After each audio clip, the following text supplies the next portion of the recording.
जय श्री राम भैया, सबसे राधे राधे, हर हर महादेव। आप सबके स्वागत बा हिंदू मंडू चैनल पे, हिंदू पांडे देहाती लोग के हिंदू पांडे। तो आप सब बताओ थे, बहुत सुंदर देते कार बना देते कहीं आप सब देखेंगे तो ना हम बताए देते हैं। मैं बताओ काम है कहो लेकिन ये सभी देखा दोनों आँख खोल ना देखते मोदी जाए कुछ कहा देखे क्या दोनों आँख खोल खोल कर देखा ना देखा जाते तब हम कुछ बोला ना। बम्बई में यदि मेहनत करती अब गाँव वाले पूछना तो वो अच्छा जुड़ जाता है। तो हमें क्यों देख के ना करे भैया, लेकिन आप सबसे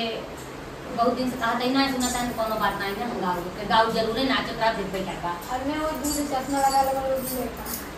बालू रे तवा डगरिया चला बकाई से, बालू रे तवा डगरिया चला बकाई से, हे चला बकाई से, हे चला बकाई से, बालू रे तवा डगरिया चला बकाई से, बालू रे तवा डगरिया चला बकाई से,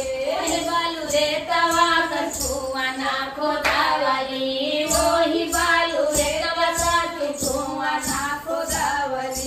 छोटी वाली चूड़िया घड़िया भर काई से,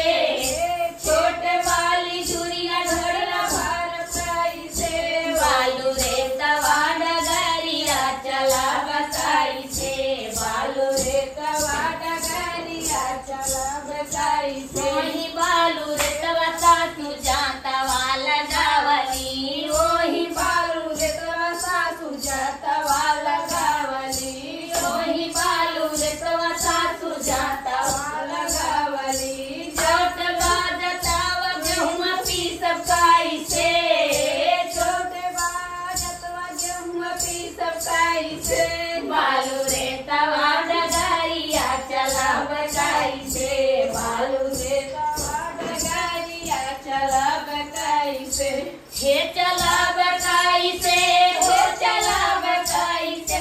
बालू रे तवा डगरिया चला बकाई से, बालू रे तवा डगरिया चला बकाई से, वही बालू रे तवा ननदी झेलुआ लगावली, वही बालू रे तवा ननदी झेलुआ लगावली, वही बालू रे तवा ननदी झेलुआ लगावली, झेलुआ लगावली नंदी झेलुआ लगावली, छोट बार झूलवा झूलवा झूलकाई से,